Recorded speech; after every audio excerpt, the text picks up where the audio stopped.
مساء الخير، انا كريستين. لو اول مره تشوفوني لايك للفيديو واشتركوا القناه. النهارده هنعمل قرنبيط بخلطه الكنتاكي. سهل خالص كأنه كنتاكي بالظبط، مجرمش خالص وتغيير عن الطريقه التقليديه، وكمان اقتصادي خالص. دي قرنبيطه كبيره شويه. احنا طبعا هنقطعها، هنقطع الحتة اللي من ورا كده، وبعد كده هنبدأ نفرع الوردات بتاعة القرنبيطة بالطريقة دي. طبعا السلق ده سهل خالص، مية وملح وكمون. ملح وكمون ومية بس، تمام.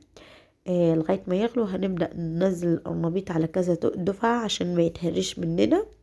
يعني هننزل اول مثلا 4 5 حتت كده يتسلقوا ويطلعوا، وبعد كده ننزل باقي القرنبيط.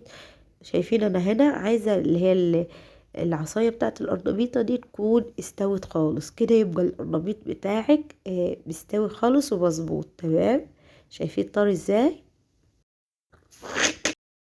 نشوف التوابل بتاعتنا: معلقة كبيرة ملح، معلقة صغيرة كمون، حوالي راس توم، عودين، كام عود شبت وكام عود بقدونس. تمام. ودي الخلطة بقى اللي احنا هنتبل بيها بعد خلطة التوم والبيض والشبت والبقدونس. تمام. الخلطة دي ب15 جنيه، بتتباع في اي سوبر ماركت. هنحط التوم والشبت والبقدونس، تمام، يتفرموا كويس. انا هنا مش مكترة توم. يا ريت لما نكتر توم تبقى مش حلوة، بتبقى ريحتها آه غريبة شوية. انا هنا حطيت 4 بيضات، تمام، وهحط مية، وبعد كده هنزل بالدقيق شوية شوية لغاية ما الخليط بتاعي يكون القوام مش سميك، القوام يكون سايل حلو. هوريكم ازاي. انا هنا بحط الدقيق، مفيش معيار محدد، بس حوالي 2 كوباية كبار دقيق. تمام. هبدأ ازود مية وهحط رشة بيكنج باودر. هبدأ ازود مية لغاية ما الخليط عندي يكون سايل وحلو. تمام. محطتش اي توابل غير ملح وكمون والشبت والبقدونس التوم. هنا هفضي كيس الفيجيتار ده بتاع الفراخ. انا عايزه اوريكم المقادير بتاعه الكيس ده. دي المقادير بتاعه الكيس. هنفضيه في صينيه كده، اهم حاجه نفضيه في صينيه.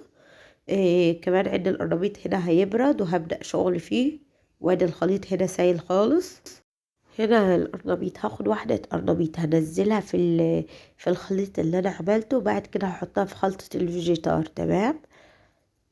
شايفين ازاي؟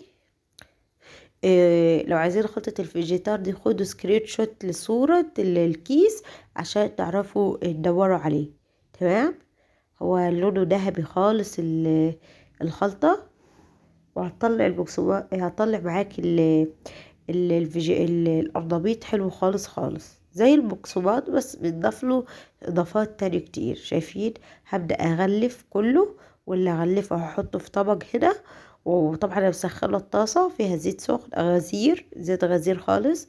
وهبدأ ان انا اجلي القرنبيط بتاعي. هنا حطيت في الزيت، هو مش غزير للدرجة، بس يعني بحيث ما يتحرقش على القرنبيط. تمام.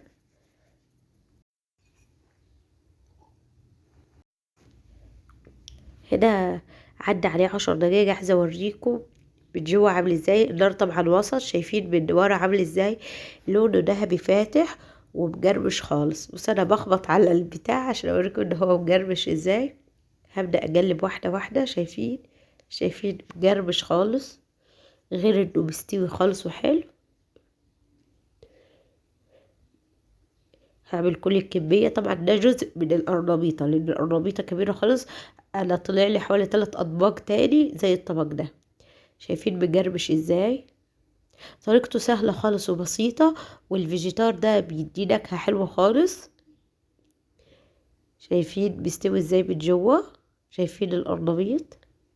سهل خالص، واتمنى تجربوه. واستنوني في فيديو جديد ان شاء الله.